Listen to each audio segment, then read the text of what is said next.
It's another week. That means it's time for another recap here of Power Book 3, Raising Kanan. This episode is Pay the Toll. Lucas and I are here to do what we do best, and that's break down this episode for you all, entertainment purposes. Hopefully you've been enjoying Raising Kanan thus far. Episode 4 really ups the stakes. We have a lot to cover on tonight's episode. Now, I love surprises. You like surprises? Well, it depends on the surprise. Okay. You know, I don't want a nigga just jumping out with me like Tony Soprano at the diner. It all depends on the surprise. Well, we love our fans, and we always like to bring you all something exclusive. So, I'll tell you this, folks, keep an eye out on the channel today, because we have an interview dropping for you all. That's right. We're going to have Omar Dorsey, who plays Cartier for Reed, live for the exclusive interview for you later on today. And Hollywood, which I will always remember him from Queen Sugar. Yes. You know what? I'll tell you what, folks. I'm gonna give y'all a clip really quick, a little something to tease you all so you can see the entire interview later, but I'll give you a little something really quick right now, so let's look at that. You know what I'm saying? He's into everything. He's got his hands everywhere. You see he's in the art gallery, you see he's in the music studio. You know, he's talking a little bit about George Jefferson. You know what he does? He lunders. All right, folks. Well, like I said, listen, you got to come back later. The whole interview will be available on the channel once the episode airs on Stars later on. So yes, it was a pleasure to talk to our guy Omar, and hopefully we have more guests. And of course we'll have more guests, folks. Y'all know us, so stay tuned for the rest of the season for more special guests and more exclusive interviews from the cast of Power Book 3 Raising Kanan. Now, getting into tonight's episode, we have a lot going on here. We're in Jersey. I mean, one episode we were talking about Jersey, the next episode we're just in Jersey, and there's some duality I want to talk about it. We'll get to that. It looks like Uniqu has not just folded. Looks like he's playing puppet master. We also got Juke getting ready to go to church because she seems to be taking the mom thing pretty easily here. Looks like she's trying to figure it out. Kanan stealing from his mother, out here paying for parties for famous. Amongst the other things for famous. Yeah, right. Amongst the other things where Raq has her eyes very close on him. So we got that kind of brewing up. But yeah, we definitely got a lot to talk about with all of the characters. Folks, jump in the comments right now. Let us know your favorite part of tonight's episode, and hopefully we get to cover it. But I think we are going to cover everything because it's a lot to talk about, and I got a lot of notes. But yeah, let's start with the top of the episode. We got a delivery truck being loaded up. What do you call them? Are they called imitation walls? False walls? I forget what the terminology. False walls is a good way to put it. Yeah. So we see the false walls in the delivery truck. I don't know if I've ever seen this technique in a delivery truck. I mean, I guess back in this time it was a little less conspicuous, but you're not crossing the border in Mexico with this. Like, this ain't happening here. Well, back then you could have, but true, right. Yeah, you're right. Shit, right. Back then you could have had the brick on the fucking steering wheel and they wouldn't have cared. Going to Mexico, they're like, "Oh, George, go, senor, go."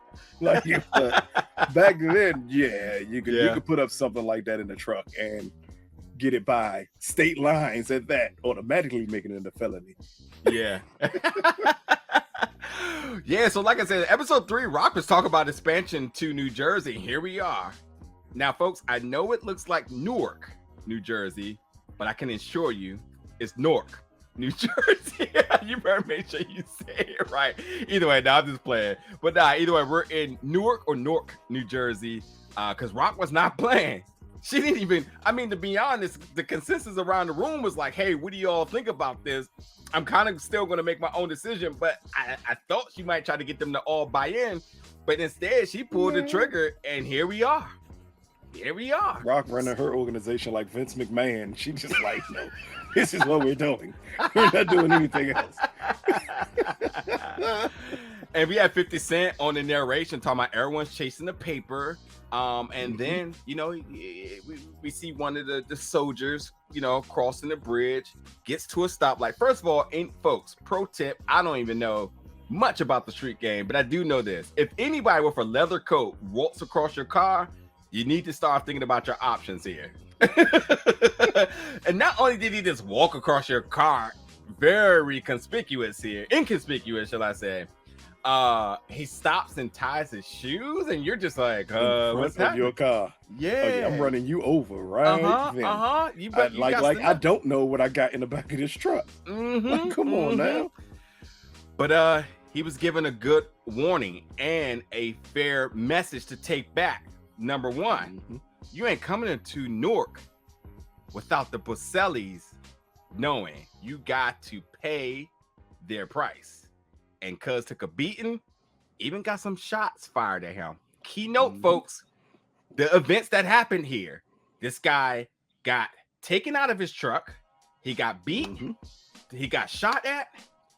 And a message was told and said, you have to pay the price if you're going to come into Newark. That's just what it is. I ain't going to lie. And I know you all probably were thinking it too. Or maybe you wasn't. But I know there's somebody somewhere that was thinking like, oh, shit. That was the Flynns. That was the Flynns. And of course, you know what though? Really? You know what? It's Paulie. It's Paulie again. If anybody thought that was the Flynns, you know what? Nope. Nope. You just looking to draw connections if you thought that would be the Flynns. Like that. It was clearly the Sopranos. Right. I mean, it's Jersey. Come on, folks. But exactly. Yeah, I had to do it. You know, everybody likes to tie things together. The Flynns are Irish. These are the Italians. This is the mafia here, folks. Like, this is make it very clear.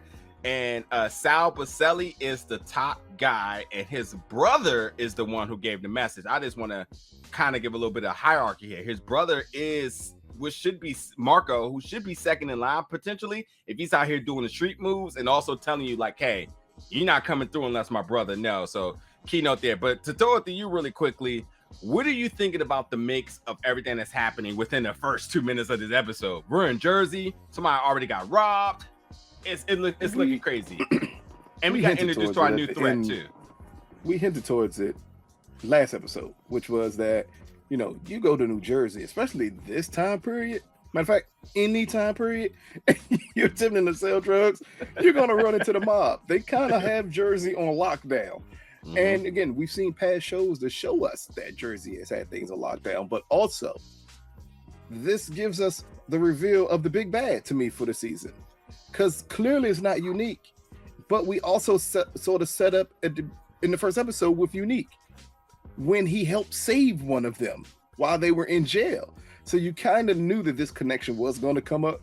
But here, just the realization, like, hey, this is something you're not accustomed to dealing with. You're not dealing with street dudes. You're not dealing with black gangsters, as they would call them. You're dealing with organized crime, and it's a hell of a lot different because they're full of hierarchies. Not just a hierarchy on, well, you know, this family runs this, and then the brother, and then the boss. But then 9 times out of 10, it's other bosses in New Jersey. It's a boss of bosses. It's something or someone everyone has to answer to. And you kind of wonder, where does this put Raq at now? Yeah. How does she attempt to navigate in a world where they don't respect black people, let alone a black woman? Like, they don't care. They'll call you a moolah in a heartbeat. Like, there's no respect there. So how do you attempt to navigate and build your empire against what is, in all honesty, an immovable object? Yeah. I want to revisit that question at some point, so definitely remember that. Something that comes to mind also by when you're saying this as well too is that this starts to now reintroduce us to the feeling of power, what we're used to knowing in traditional power seasons. I think Raising Kanan season 1, we've seen an organization versus an organization, but not in the sense of like with the hierarchy behind it. And yes, there is a hierarchy. We know that Uniqu was the top guy, Raq was the top woman, but like that was it. There was nothing leveling up from here. And I think you look at this, you start to think about the Flynns. We're like, hey, it's you? Okay, cool. Ireland comes over. Just remember that. Oh yeah, there's a problem. Cool. We'll be visiting it over, as I like to call them, the Valtori from the Twilight when they come series. Over. Yeah, when the Valtori come, it's a problem, folks. And then you also got I can't even think of the name. Jason, all of them from the first Power. Yeah. Why can't I think of their organization name? But yes, them. Another example. And you cut one head off, another one grows. They just replace it with another one. Yeah. So Hydra. Yep. Yeah. And actually, they were actually being Hydra. Like they were kind of like acting like they were playing on Ghost in them side, and then they actually was kind of working within. So like, yeah. So like again, we've seen these type of threats in all of Power. So like, I think that for anybody who may not have been liking Raising Kanan to this point, I think this right here really gets people on board, because now we see the very, very clear threat of a very familiar family and organization, and notable beyond that, be with history, with context, with so many different iterations of this, that like you're automatically invested in terms of what's the portrayal of the Italian mafia. What is it going to look like, you know? And then performances. I mean, it's hard to say, but like now you start to think like, okay, cool, interesting. We have Michael Rispoli, who plays Sal Baselli, and then you have David Castro, who plays Marco. So like, you know, not two actors I'm familiar with, but like, hey, this is an opportunity for you to shine. Here, you're in one of the most popular. Yeah, I'm not familiar. Tell me something. Tell me something, bro. Tell me something. Big Bro, the one who gives Raq the message of like, you know, are you the little girl causing all of these problems? Yeah. He's like a staple in the mob genre. I mean him in almost everything humanly possible. For sure. But I think someone like him adds so much validity to this role. Because it shows that they didn't just go out and say, well, let's just get someone to play this role. They're like, nah, let's get a face that you may not know the name. And I think that's something good Power has really done with some of these great character actors is we're going to show you somebody. We're going to bring them in. You know exactly who they are because you know their face. You like evil Dave Chappelle. Like, you know who the person is. You just don't know the person's name. Yeah, and he falls right into that category, but he's been in everything humanly possible. I even think he was in The Sopranos. Now that I think about it, we're gonna find out. We're going to find out right now. But yeah, I mean, like to me, again, I definitely feel like I've seen the face, but like now being in something that I'm obviously super interested in, I'm interested to see, you know, in the forefront of this, you know, what do they deliver? And hey, playing the bad guy has got to be fun. and what better would it be to play the bad guy in the mafia? We already got some good one-liners already, so like, hey, I'm all for it. So, but we'll talk about them more in a second. Now, going to Raq and our special guest interview available later on the channel, Cartier, and they're just looking at art, and I'm like, what the hell is this, a date?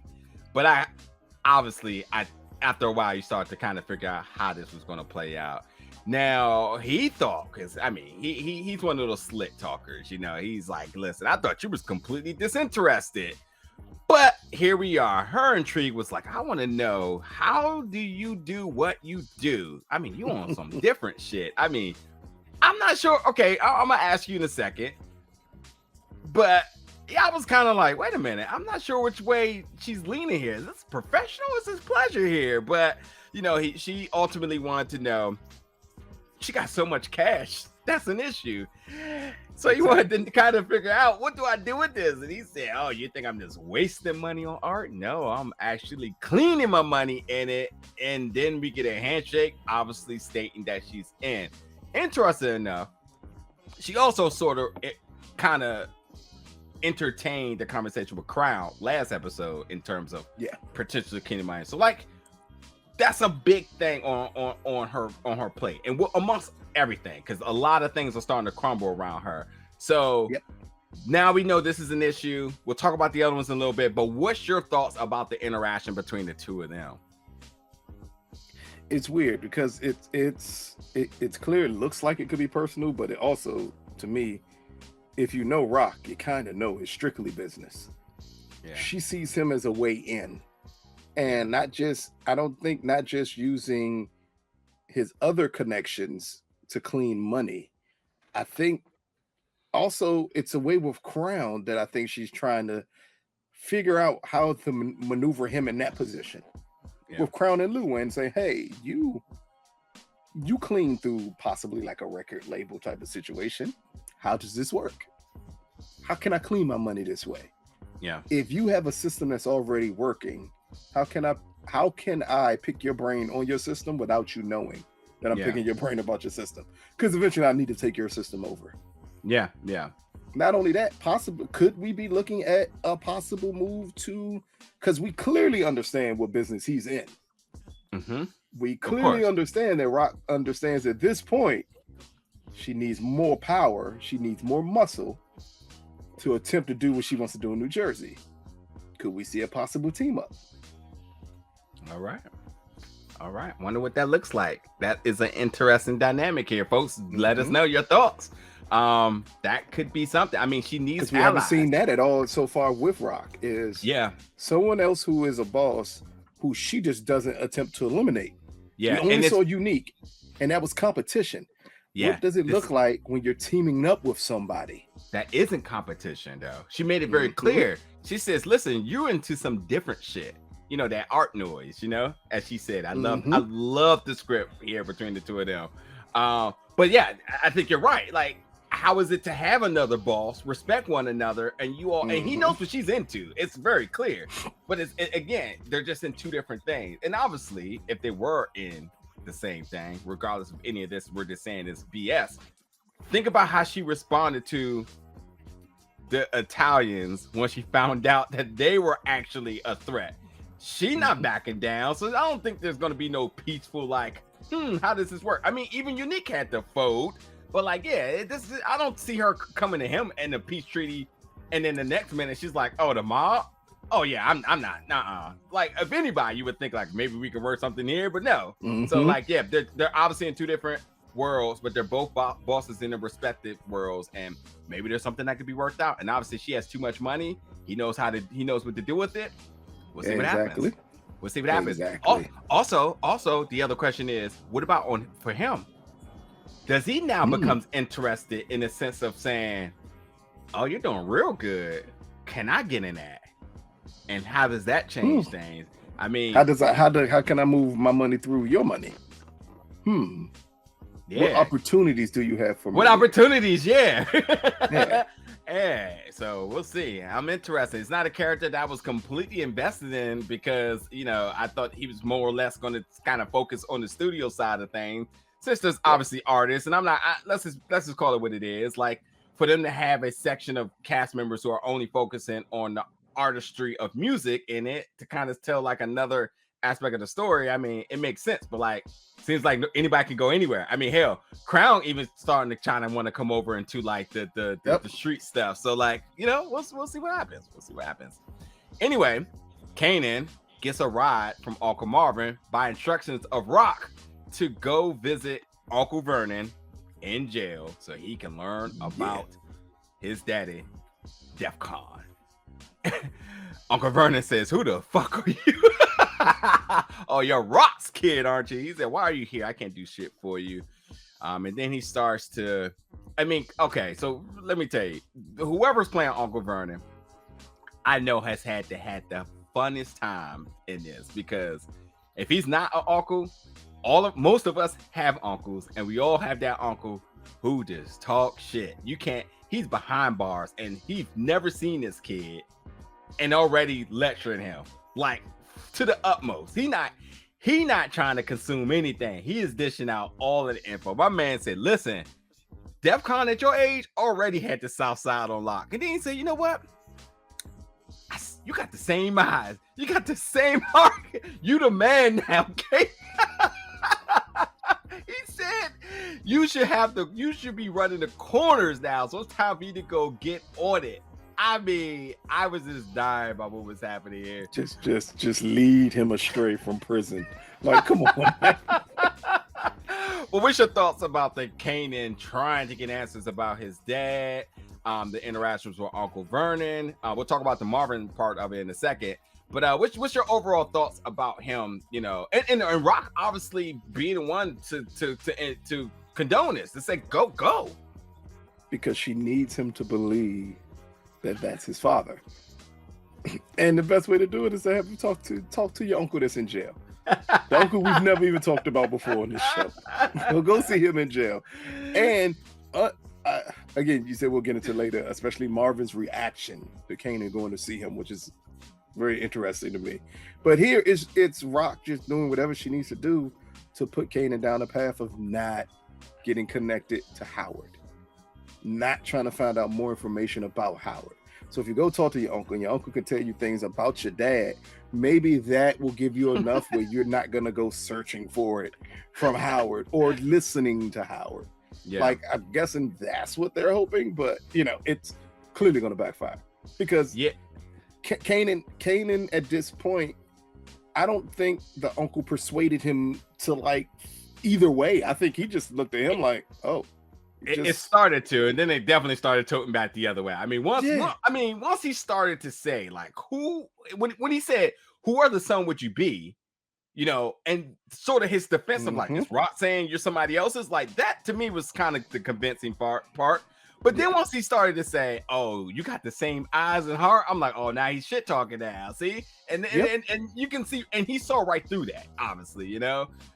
So yeah, it kind of was like a. I don't think Raq thought this much into it, but we will. I think it was kind of a good idea gone wrong. It's like, yeah, I know he'll land this one, and he completely bombed this. That was not the person to land it at all. Like, not at all. That nigga struck out at the plate. Like, absolutely worst substitution for bases loaded. Like, it did not work for you here. Worse yet. If this is supposed to be your uncle, hold up. If this is supposed to be your uncle, your father's brother. Yeah. You would hope I look something enough like my dad where you wouldn't see me and say, "Who the fuck are you?" Like, come on, man. Listen, and now I could be completely tripping here, but folks, let me know if I'm not tripping. And then he did the thing that my uncle be doing, because I hope my uncle don't watch these joints, because my uncle be doing this and it be killing me at times. Always gotta talk. He's doing better now. Love you, uncle. But he always gotta get his point across. Don't forget trying to get points to him. It's his message or no message, right? But the one that he does, which I noticed that Uncle Vernon did, that my uncle did, he could not say Kanan's name right. He had like some slight variation of how he was saying Kanan.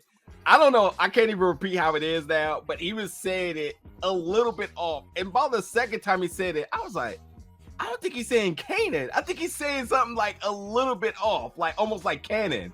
And I'm just Keenan. Yeah, something like that. Keenan. Well, my name is simple, so I never had that issue with any of my own. It ain't hard to get Lucas wrong. I don't know how you could possibly get that wrong. Only the whites call me Marcus for some weird reason. But like no one else can get Lucas wrong. It just was so funny because I was like, and I thought it was perfectly written here because I'm like, that just signifies that at some point my man's just glad that somebody came to see him and put something on his books. But anyway, for whatever good or benefit he might have gave Raq then, well, Marvin go ahead and took care of that right in the car because he said, listen, he completely discredited him. And Marvin, first of all, hey, did you get the answers you're looking for? And then he always said that, let me make sure because I want to make sure I say this correctly. First of all, he also said that, you know, the people that love you are the ones that's here. Those are the ones you can depend on. That's just the end of the story. So, you know, don't worry about that.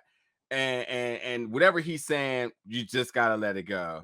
And it's mostly because like, and I've also feel like Marvin was really passionate about this because I feel like he was kind of projecting on his own scenario about the family that loves you. It's a family that's here.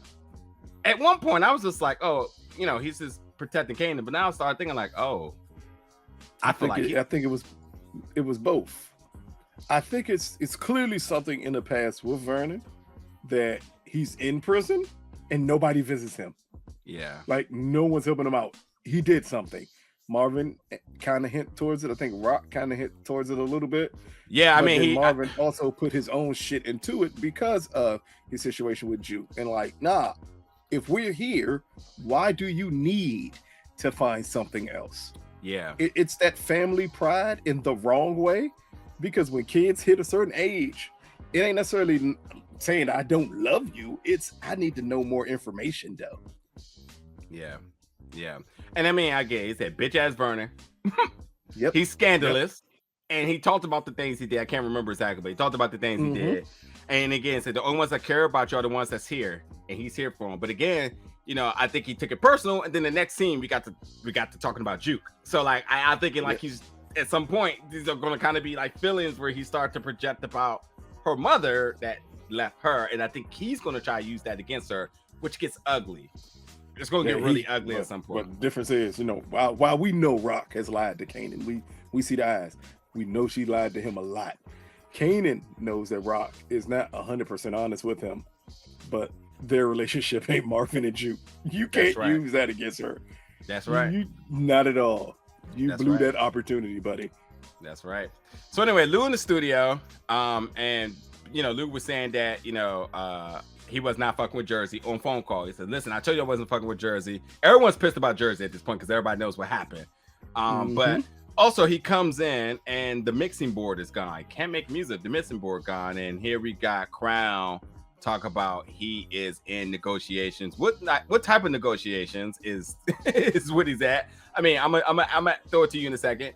But like, we also know that Crown is playing a sneaky game here to get Lou back in the streets. But it also looks like Lou has also been taking his therapy lessons because he definitely blew up for a second, then he kind of calmed down. He's kind of channeling his inner Marvin as he snapped and then relaxed. But what's happening here? The mixing board is gone. Crown is clearly giving him the runarounds with this.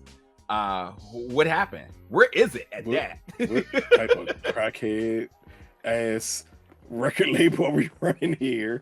And I come in and the soundboard is gone. Nah, that makes no sense. But then with the amount of money supposedly that Lou has put into this, why would it be gone? It's almost like, what is Crown leveraging here? Why is he leveraging that? So what is he doing that he owes people money when your soundboard goes missing? Like that ain't normal. That's not normal. Yeah, at all. Yeah. So either Crown got a habit going on here, or he just down so bad and he's hiding it from Lou. But at this point, if Lou is taking this as a business, how can he hide it from him? Yeah. They say I bet you all the connections. That soundboard when it went missing if Raq was running that damn studio. Oh man. Anyway, we get Juke. As I said, was the next scene after Marvin. She goes to tiptoe towards her mom. Door looks at the doorbell, sees Kenya as we get now introduced to Latoya Luckett. Again, really close and intimate, face to face. And that first eye to eye scene was pretty heavy.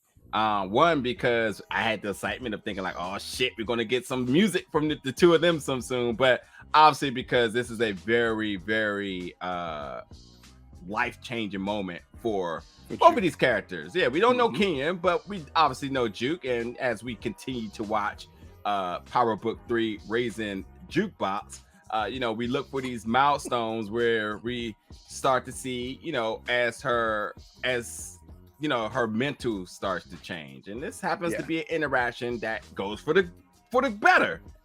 And I think it has a lot to do with what I said, I think 2 episodes ago, when I said like that conversation she had with Raq really eased over the animosity that she may have had with her. And so this was sort of an easy thing to kind of step into. Although there was some, I ain't gonna say heavy hitting, but they did get right to the point. I mean, one, Kenya saying that, this was a wonderful surprise. She also mentioned that while she's at the church, she volunteers for a youth group.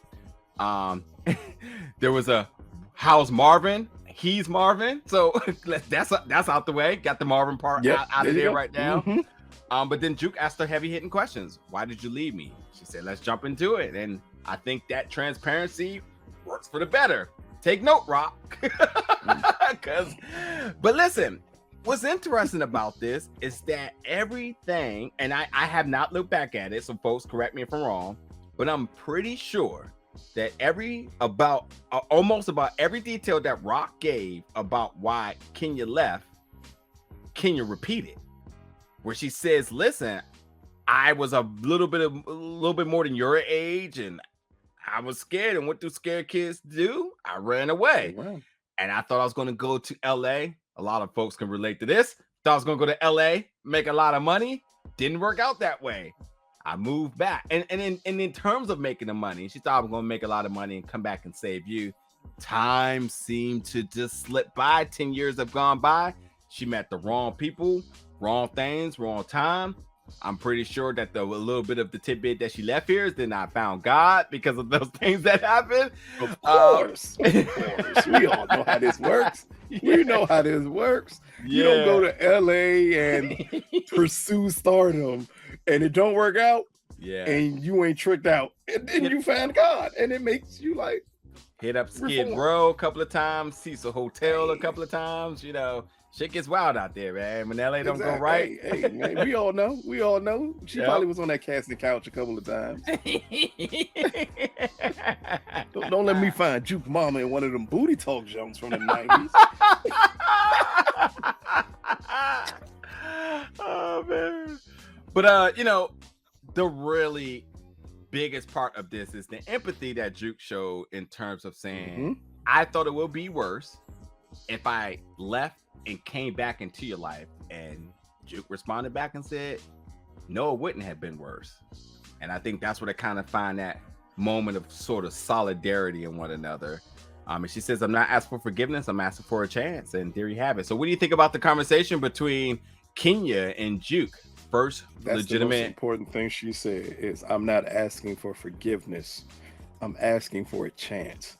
Because as we can see, as we've seen already, Jukebox is an extremely compassionate person. True. So, and she's looking for honesty. And she, in that quick conversation, got more honesty from her mother than she has from Raq or Marvin in years. And I think she resonates with that. Certainly, like Marvin. I think there's been some. I think there's been some honesty in Raq, but remember, Raq is always hiding something. Yeah, it's always something that Raq is hiding. Yeah, for sure. Again, yes, and I think Juke knows it, but here it was just somebody was so honest with her, where she could drop her guard. This is the first interaction we've seen with Juke and someone be so honest since her girlfriend last season. It was the same thing where it's like, look, this is what happened. This is what's going on. This is where I'm at. You know, I think I love when she said that, you know, I thought with the time lapse, it would be better if I didn't come back at all. And for Juke to say, no, it wasn't better. But that's now letting her mother know, like, I've been through things that you possibly didn't see me having to go through. And that can break her mother along with breaking Juke, because at that point now she's wondering, like, what did I leave my baby in? And I think that's when we're going to give the other discussions that happen of, yeah, I may have been out there, I may have pursued, I may have left, I may have done all of this stuff, but I did it because I thought you were going to take care of her. And instead, look at the family and the surrounding life that you have my daughter in. That's going to be a hell of a discussion between her and Marvin. Yeah. But here, between just mother and daughter, I think it was a great touching moment of honesty. And that's something you need on a show like Power, is to have that mom be extremely honest with her child. Like, no, this is what's going on. You need to know what's going on. Here's the weird part. In that quick scene, she became the most honest mother on Power since Kate. That's the best way to put it. Like, I mean, people started correcting us about Kate lying to Tommy, but I think like Kate is like brutally honest, but she's still a terrible person. So yeah, she's just a horrible person. Like, that's it. Yes, at times we realized that she told lies to Tommy, but when it came to the truth, He got it bluntly. And that's what drove him crazy about his mother. Granted, I know people like, but she hid his whole father from her. No, but she didn't even care when he found out. She's like, yeah, that's him. But it's equivalent to Juke's mom here saying, like, let's get into it. You're right. Yeah. I left you. This is what happened. This is where I'm at. You know, I think it's important, especially on television and especially in, I hate to categorize it as our community because that's horrible stigmatism, but in our community of, you know, kids being kids. Why is it expected for a 15, 16-year-old to have a child and then automatically it clicks and I'm gonna be the perfect mother? No. Some of them will run away from responsibility. And it's not a bad thing to want to live your life. And I think that's where I think the understanding is going to really come between her and Juke, of understanding like there's nothing wrong with wanting me to live my life. Yeah. And granted, I know it felt like I sacrificed you to do so, but would you have rather me stayed and resented you for it? Yeah, there's a lot you're kind of unraveling here. First of all, let's just be clear. You talk about the traditions of moms in power. It won't be long before Kenya becomes one of them. No, don't worry. It's a good introduction, but it won't be long. But to like the societal ramifications of this, I think that like that's why the story of the mother absent, the grandmother, the aunt, and whoever steps up to play the mother role is so prominent because one, you know, you do give these chance of quality of life that society's not going to give. You're not putting your black kid in a foster program and expecting a good outcome here, folks. Like, let's just call it what it is. And I'm not sure how it is now, but I can for sure tell you back then that is not going to be a very likely good outcome. If not, they're just a product of that system for years. You know what I mean? So, you know, for her to kind of, you know, selfishly say that she's not capable of this and letting Raq be in the one, it just works out better for the kid, in this case, Juke. And I think there will be a moment of like clarity amongst all that. It does look very hazy right now. There will be a little bit of conflict between Raq and Kenya, and Juke having to pick sides. But I think when you look at it, you just have to just say, like, listen, you're here. I mean, you polo down. You're a singer. Like, you got a potential career going. Who knows what it would have been if I would have took you to LA? Let's just say, and then on top of that, when we start to unravel what Kenya actually been through, did she do time? What happened? You know, we don't know. What again? Was she strung out? Like, yeah, we don't. What made her? Who made her find God? Oh God. And that could be so interesting because Marvin was hooked on drugs. How long was Marvin hooked on drugs? And at one point in time they hooked on drugs together. True. And okay, I guess the question is, do we start to see traits of that? You know, typically by habit of something. Marvin's always eating snacks, and I think that's because of him having to create that repetition of actively doing something. I don't know too much, but I do know that folks with forms of habits have to insert another habit, and you constantly see him like finger foods or chips or snacks, something to constantly doing something like that. Wonder if we see her pick up on something, and beyond her getting into the church, her wanting to volunteer and let's just call it what it is, completely turning her life over to God. You know, something had to happen in order for her to do this. And that's going to be an interesting story. And I think that's also going to be really good for television, because I think that's going to be another relatable factor for the audience. And it's LaToya Luckett, folks. Like, you want to be invested into her. So can't wait to see. Be amazing between her and Juke, because now Juke has someone in her life who has turned the corner. Yeah. How does that change Juke's perspective on life? Could we see her getting closer to her mother, seeing that her mother turned away from a certain life, and that leads Juke to turn away from that certain life and go down the path with Detective Burke?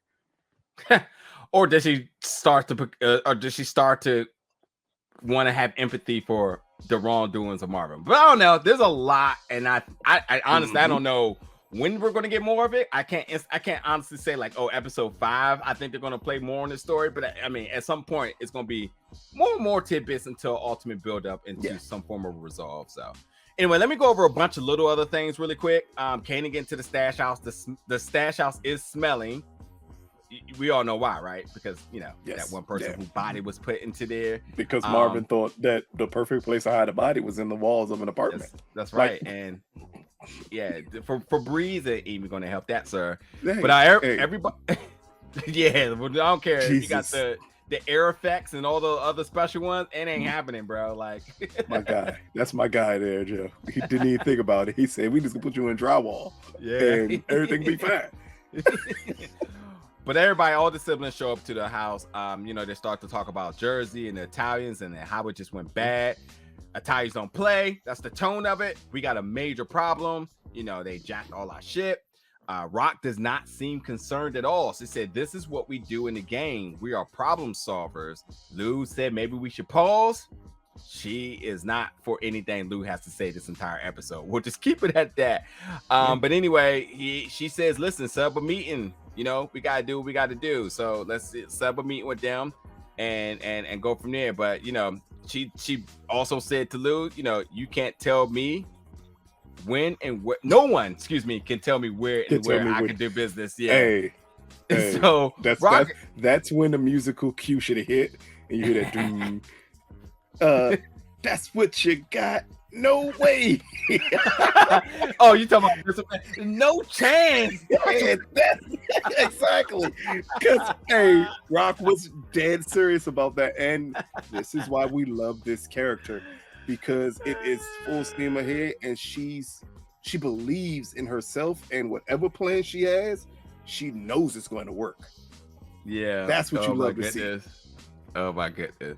Anyway, so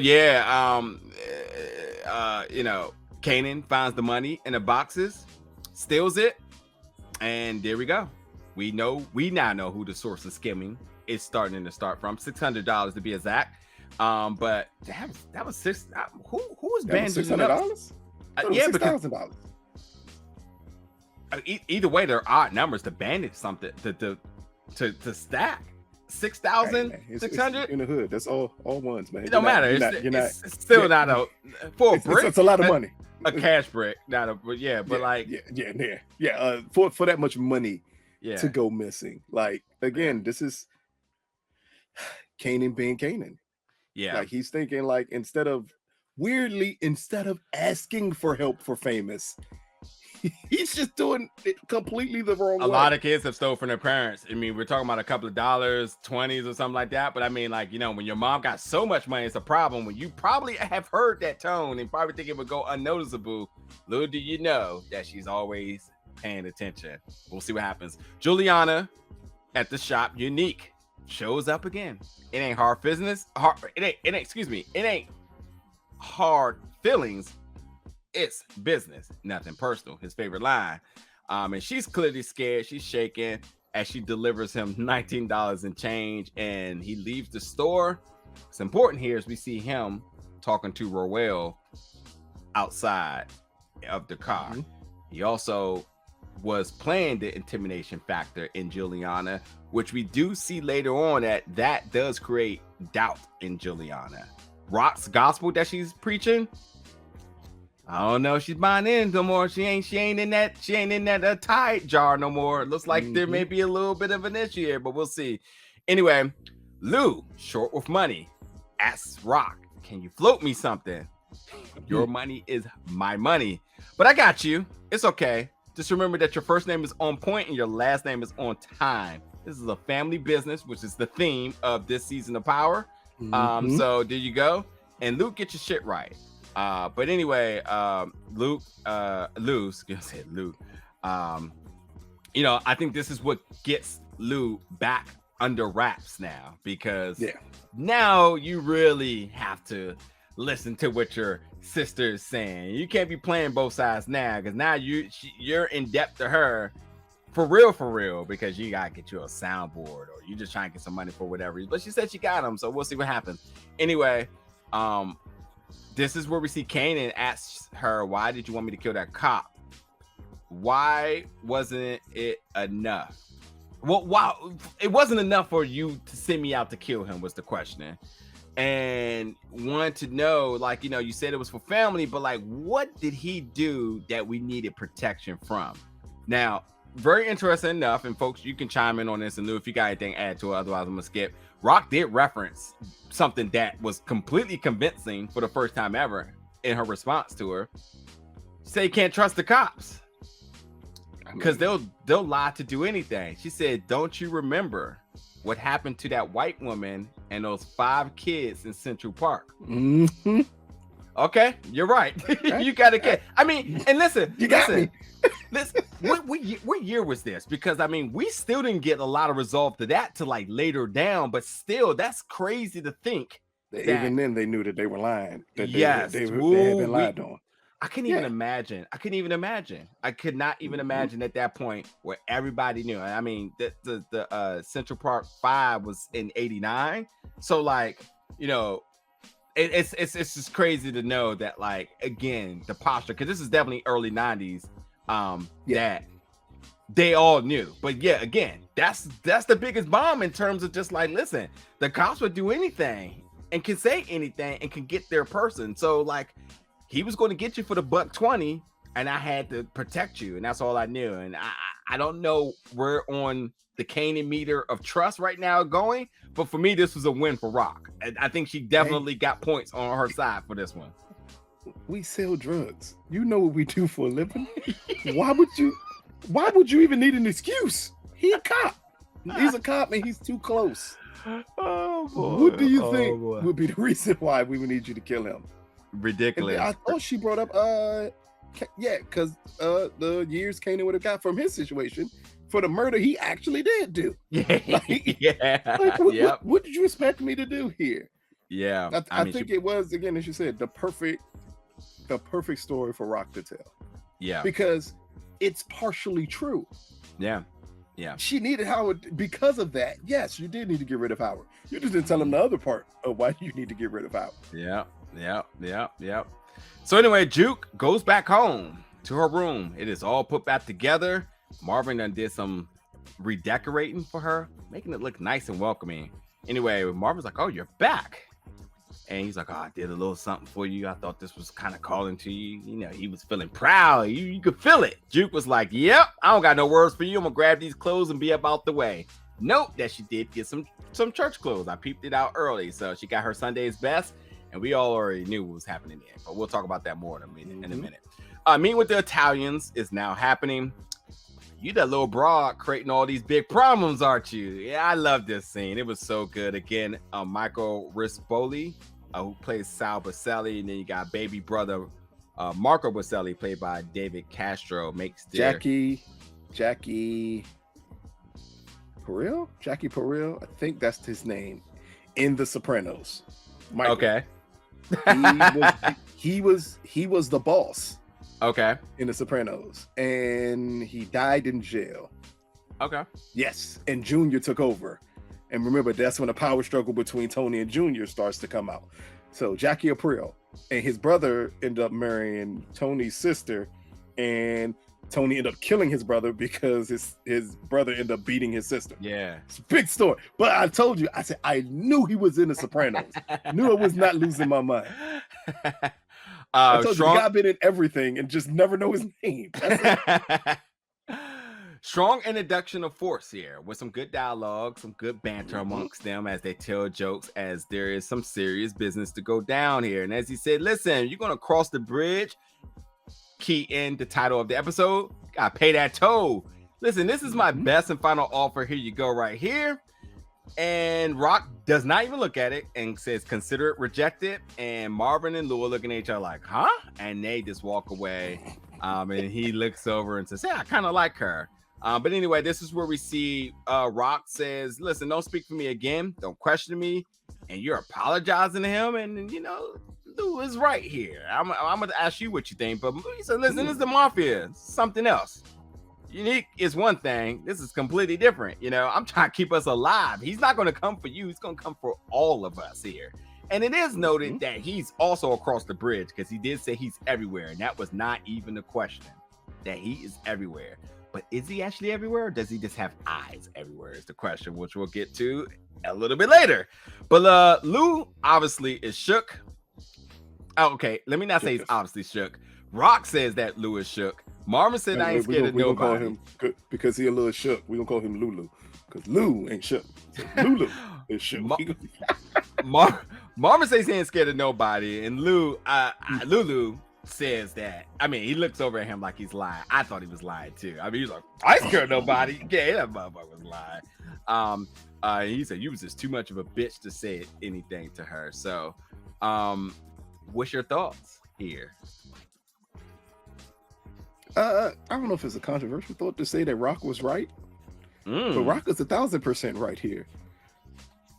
The offer was to see if you were weak enough to take it, and they needed to see where her breaking point was, because you can just assume the first offer is going to be shit. When they say this is the best and final, it's going to be a shit offer. It's going to be like, you can move your shit here, but we get 80%. And I think Raq is not stupid of her understanding, like, no, you're gonna try to fuck me at first. So if I say no, and not even if I in a way disrespect you and not even look at your offer and say consider it rejected, and walk away, I think that's how you can garner some respect from him. And that's what made him say, I kind of like her, because you're not breaking like everyone else does. And that's one thing I think Lulu wasn't understanding, is that if you appear weak, they'll treat you as you're weak. Fair enough. So you can never appear weak in this type of situation. You got to appear like, no, fuck you. I run this. And if I want it, I'll still take it. Even though in the end, of course, she's going to make a deal with him. But it needs to be a deal on terms of mutual respect. Here, it is no respect. He sees you just as a nobody who's trying to weasel your way into his territory here. So again, he's going to give you a shit offer. Lulu didn't understand that.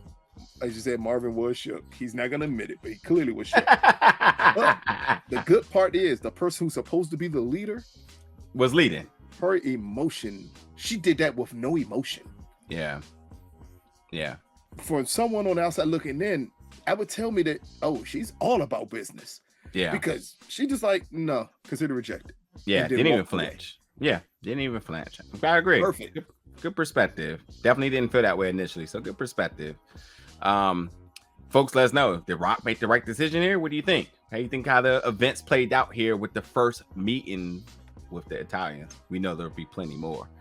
All right, so go and skim through a bunch of other little different stuff. We got Famous, his new apartment. He got the party going, got the liquor, the game, the drugs, all that other stuff. He said that Kanan paid for everything here. He calls it Club Famous. We get introduced to Corinne, who comes over with her mother, and Palomar, who, you know, my man Kanan clearly got game. He had both of them looking at him like he wanted to do the most irresponsible mother in Power's universe. Yeah, you see a teenage party full of drugs. I tell you what, wait a minute, music, and you can drop your baby off right there. I tell you, the music aspect is very much standard in the North, like the house party days. We know this is standard, but I did look at it because I felt that way, and I looked and noticed that her look in, there was nothing available. So you know what it is? You gotta remember when you were younger. When the door's knocked, get rid of everything. And they cleaned up. I mean, obviously she barely smelled something, but hey, she probably smelled something the entire time in that entire building. But I do like the fact that like they did make the lens inside the apartment look like there was nothing happening in there. So yes, Mom Duke's evaluation. Shoot Mom Duke some bail. I'm just saying. I know my mama.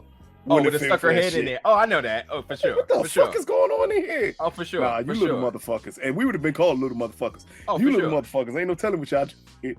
But it was just a weird. But she was also flirting with Kanan. And I know.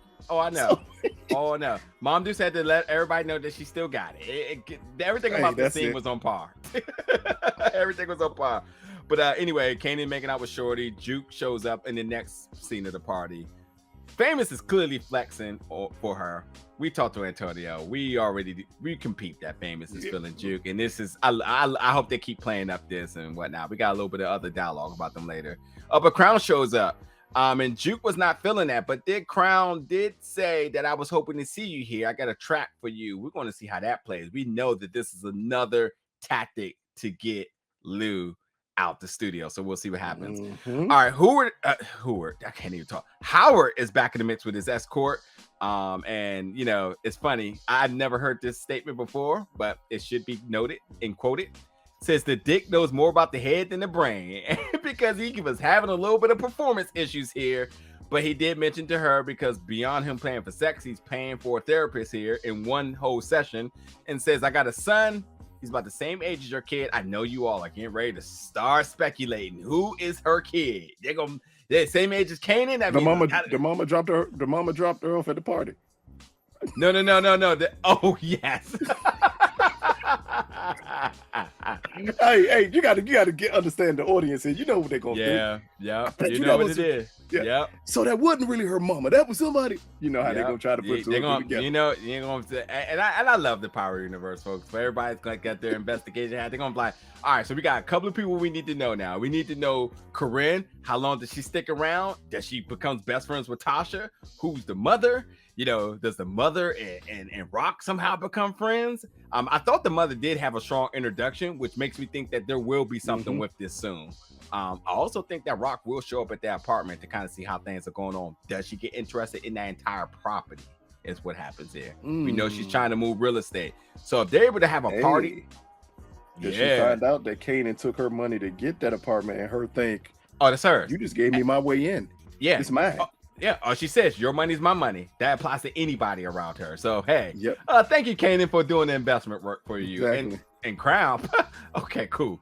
But yeah, you know, Howard and his escort, they've been doing it for 7 years. And you know, this is very important, folks. This is what we were saying in the comments last episode about Howard and being a dad. He says Kanan doesn't even think I'm his father, and she instantly says, because you're not. Just because you show up here and start swinging your flag around don't mean that you just assume the position. Like, that's not how it works. You have to be there for him. And that's a lesson that he's going to have to learn, that if he can do that, then hey, he gets what he wants. And maybe. And maybe. That's entirely right. And again, as I've been saying, and I even got into the Facebook groups a little bit, Howard's story arc is much more than just him wanting to be Kanan's dad. You have to think, this is episode 4, and you think we're going to get, what is this, an 8 or 10 episode season? It doesn't even matter. But for sure, you think he's going to, for 6 or 4 more episodes, he's just going to be talking about how he wants to be. We're talking about Omar Epps here, folks. There will be something else, much more juicy with this character, and refer back to his interview. Somebody tried to correct me about something I said, and I don't know how you can correct me when I legitimately quote what Omar told us. So like, understand that this guy is a narcissist and this guy is a chess player. That's the ideology behind this character. Him becoming the dad of Kanan, which is now DNA proven, that's it. But him to learn how to be a father is something. But do you want Omar Epps to learn how to be a father in a crime show? Like, this ain't a drama on BET Plus. Like, let's stop it here now. When you already know, and I think this is the wonderful part at times of this show, you kind of know where this character ends up at. At any point in time, do you think from the first Power that you thought Kanan had a strong father figure? No. Let's be real here. No, that did not exist. So you gotta wonder, what is it with Howard and what is it with Kanan, and how that relationship grows or deteriorates or whatever happens, or what is the ulterior motive that Howard has? Well, it completely influences him, because I did mention, think about the relationship that we're seeing right now with Kanan and Howard, how it starts to mirror the relationship with Kanan and Tariq. Tariq did kill Kanan, and he was pretty okay with it, shall I say. He also killed Juke for Tariq here. Which think about this now. Now, especially with this backstory, you're kind of wondering then, were these feelings for Tariq? And is that means that we did hear Howard say in this episode and last episode, I would die for you. So is this some type of imitation of what he learned from Howard starts to become who Kanan becomes once he embraces Tariq as his son? And Tariq looked up to him. And at some point, do you think Kanan starts to look up to Howard? That could be something. Or could we see this? And here's the more fucked up part. Instead of looking at Kanan's relationship with Tariq and wondering, is this how his relationship with Howard is going to come to fruition? What happens if his relationship with Howard comes to in fruition with his relationship with Sean? His actual son. Oh no, Howard. Yeah. So like, a lot. What happened if that's the way it happens? And then we understand why Kanan treated Sean the way he did. Yeah. And he saw Tariq as a way for him to redeem what he done. Is it that he feels the need to redeem what he done because of his relationship with his dad bled over to his relationship with his actual son? You never know. Whew. Let's get down the rest of the list. We got so much more in this episode to go. So you have Juke looking in the mirror, hair down, and I want to ask the audience here, what do you think she was thinking at this moment when she was kind of looking at herself and you start to feel that become like a very, what's the word? I don't want to say spiritual, but a very, I don't know. Maybe spiritual is the word I want to use here, but she kind of was definitely looking sort of within her soul here as she, lets her hair down. These are the type of things we've seen throughout many forms of media, whether it's a music video, whether it's a movie or a series.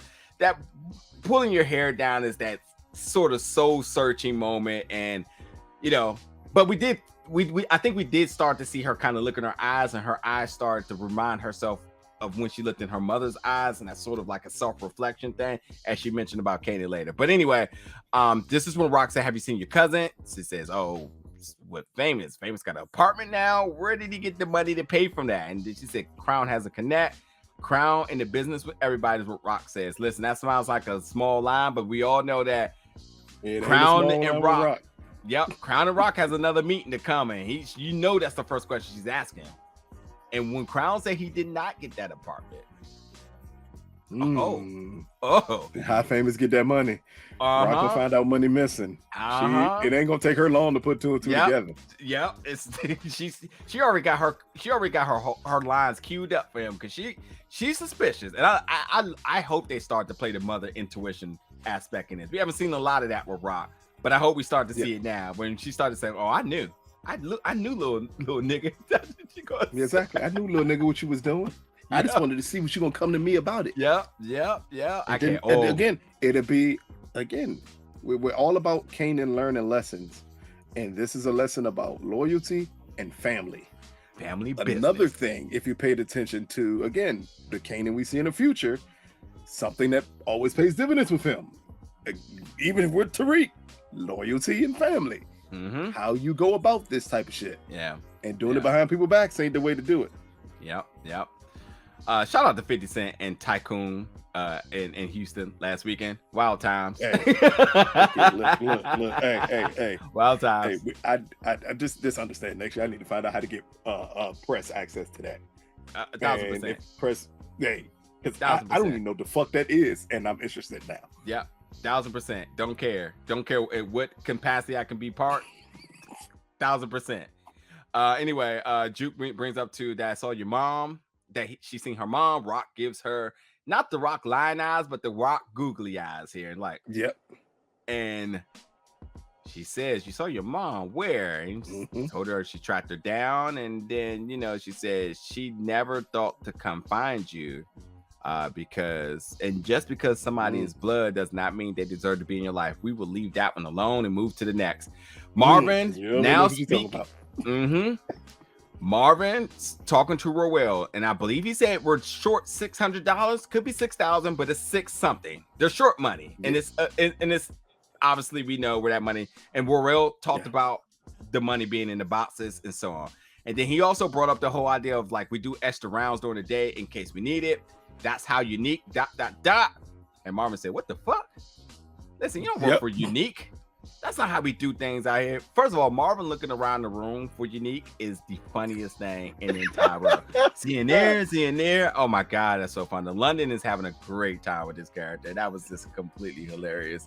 Definitely got to watch his interview on The Crew Has It with Gianni and Michael Rainey.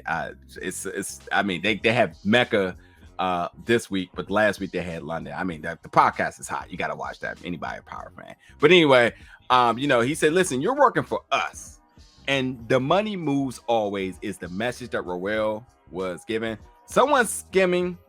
And we're going to have to do what we have to do when we find out who. That's going to be funny. Not a goddamn thing. Not a goddamn thing. Anyway, we got a run for you. Can you drive a stick? And we know where that plays out later. Anyway, we're back to Cartier Fareed. He has the new mixing board. He says nothing. Lou said there's nothing you can't get your hands on. Thought that was interesting. We'll see how that plays out. And then he says, "Listen, you fulfill a need and you'll always be necessary." Love that line. Whoo, I love that line. But anyway, he says, if you're going to be the boss, you got to set a pace. Also love that line. He was dropping some gems in this episode.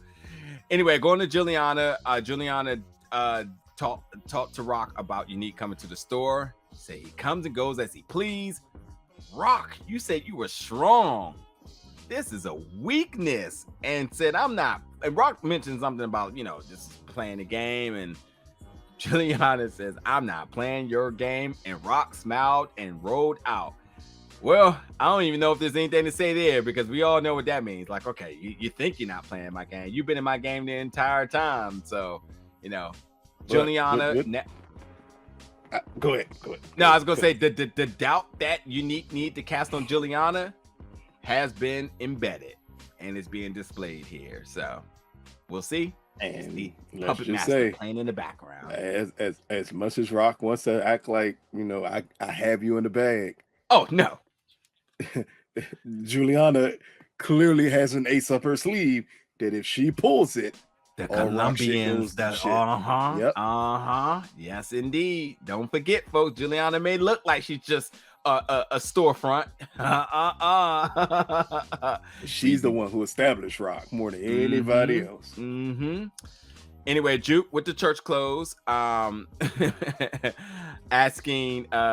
Kanan and says she's going to go to church because she's going to ask God to save her from Famous, and Famous is always trying to push up on her. Funny. She's going to go to church with her mother. And Kanan, as they mentioned, as we kind of mentioned too, what type of mother leaves their kids as a baby? Who does that one? And then the response was the one that has Marvin as a father. Marvin has been taking stray bullets this entire episode. But anyway, she did say, she looked at her eyes and recognized it and looking at herself, which is what I was saying about in the mirror scene. And Kanan did say that's very deep. Sympathy is back and they're looking at a property. First of all, I hated this scene and loved it at the same time. Hated it because Raq out here is, and this is what's important. I don't even want to be stereotypical here, but with everything that's going bad in Raq's life, she goes back to the one person that's been A1 and completely tries to inject turmoil in his life, where she's now creating this fantasy of like, we're going to have a house. I mean, this is what some typical niggas do when their shit all fucked up and they go back and they're just like, "Listen, baby, I love you. Let's do it." And like, come on, bro. You didn't do the work you were supposed to do. And here she goes. Rose, man. Rose reverse with Raq. I'm telling you, because she clearly pulling all the game out of Symphony. Baby, I always loved you. You always knew. I told you I was going to get right back. I was just fucking them other girls. I told you I was going to get right back. Oh my goodness. But like, yeah, she's looking at a new property and Symphony is like, "Why'd you reach out to me?" He's like, "Oh, because you're an urban planning. You know what you're doing." It's like, "Listen, what do you want from me?" She wants to know, do she keep hardwood floors or gold carpet? And then she starts to flirt with him, saying, "You know how I like my guys? Thick." Funny. Let's go look at the bedroom. And Sympathy is not really just budging so easy. He got questions here. And I need to know what happened that night that you needed me to remove Kanan. And you know, she said, "Look, yeah, I had to protect my son." And then, you know, he says once they're outside, "I'm happy for you," but you know, Raq says you don't seem happy. And then this is where we get. I feel kind of bad in this situation, but I'll talk about it in a second. He said, "I need you to stop calling me. I need you to just leave me alone. You're doing the same thing over and over. We're in this toxic cycle." Facts. And if you care about me, you gotta let me go. Gotta let me move on. Then she responds back and says, "You're a grown man." Ooh, burn. And then he says, "I never wanted to be a vacation. I wanted to be your home." So for characters reasons, I like it, but I hate it because like I feel like we got shortchanged with Symphony because like I don't see how he gets interjected back into the story. And I do know that she will call on him again because he's dependable and he cares about Kanan, and Kanan does like him. And I think Kanan Kanan will start to have reservations about where's he at. He's just not here now. Yeah, I think every curious kid wants to know about that certain individual that was there, they're not there. So I think it will be a sense of like, where is he at? And I think that will be like a gut check to her in terms of like, listen, you think you're making all the right moves, but here are some receipts to show that you haven't. And I think not having him around is definitely a show into the type of character she is. Character in terms of personality, not character in terms of character.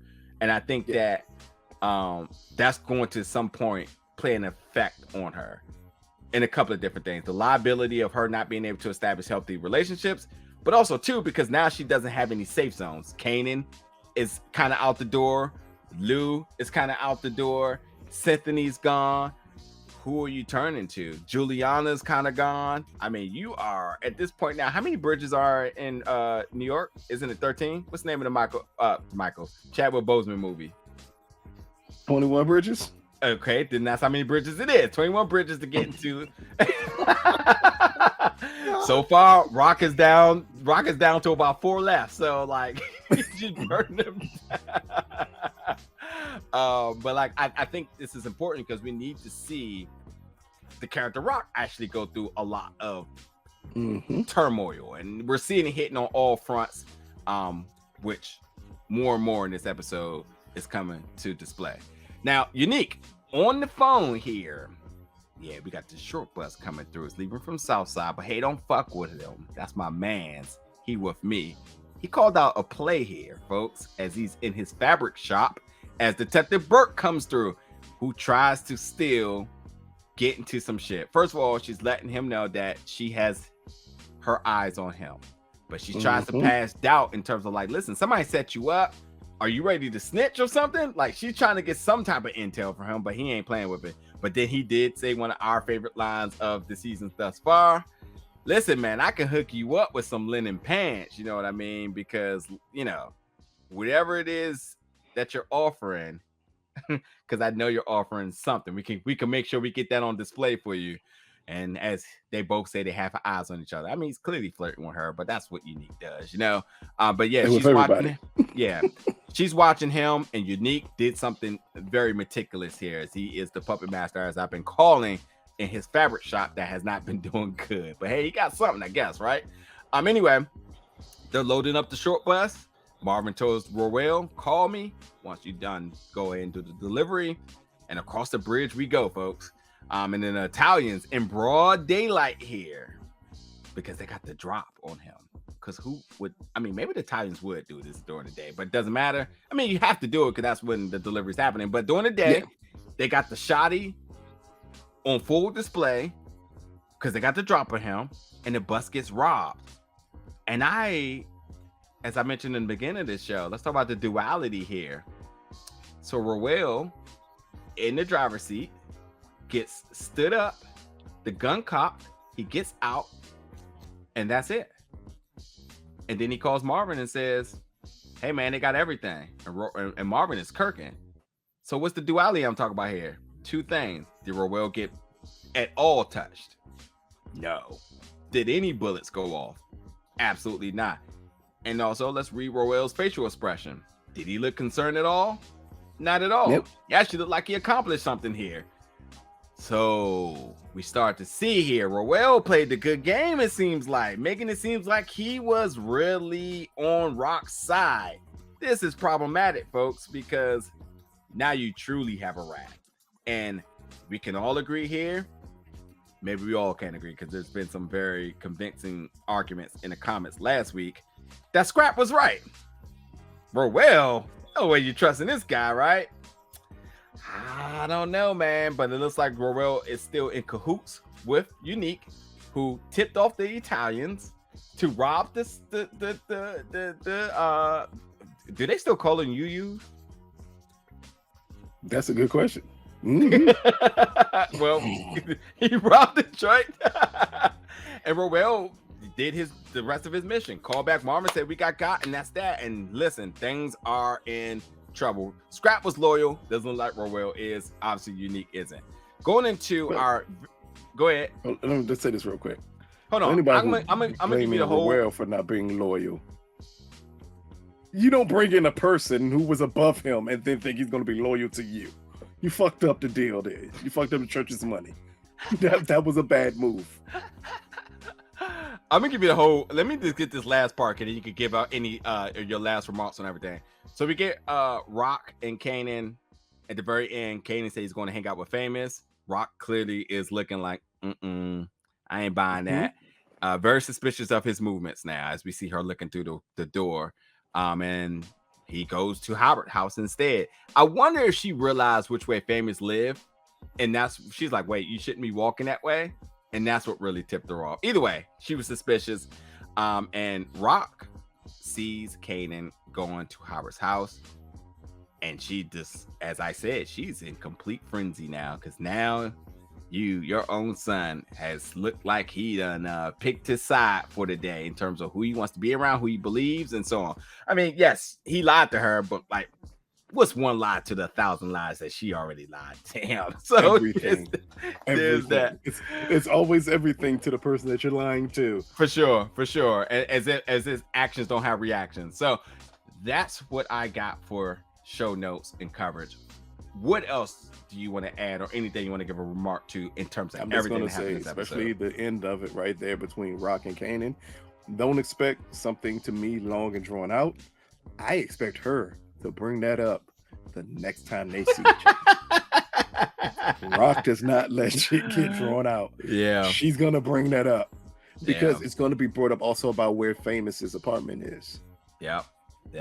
And how they got, a lot of that shit's going to get brought up, and then you're going to see Howard for what? What did he tell you? Are you believing him? Like, all this shit is going to come out. It's going to be very interesting, I say, especially between them and how that's going to work. Yeah. The Warrior and Uniqu and Raq and all that, again, that's all on them. Yeah. Again, it was a good move to bring in Roel. It was a horrible one to bring in Uniqu and then think he would be loyal to you over Uniqu. It would never happen. It wouldn't make sense to do so. Yeah. You can get one or the other, but you can't have both. You got greedy there. Yeah. I'm not going to do too much predicting. I'm going to let you all go crazy in the comments right now. Let us know your thoughts about tonight's episode and what else you think is to come. We have a lot of things starting to unravel in terms of the storylines, the story arcs.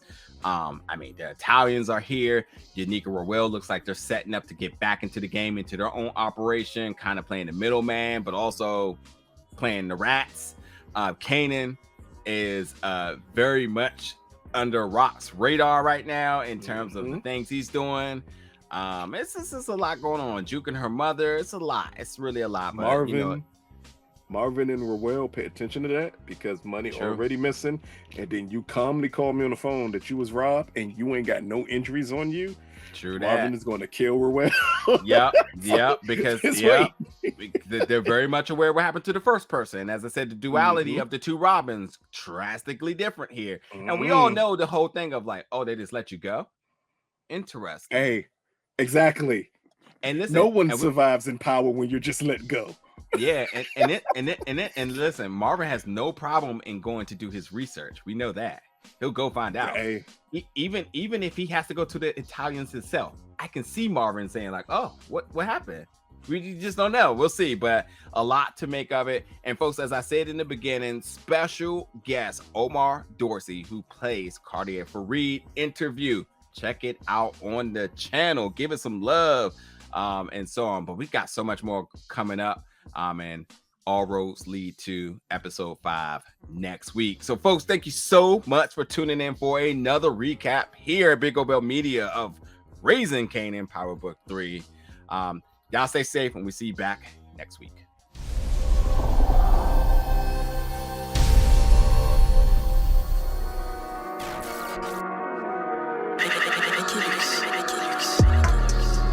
Big O Bell.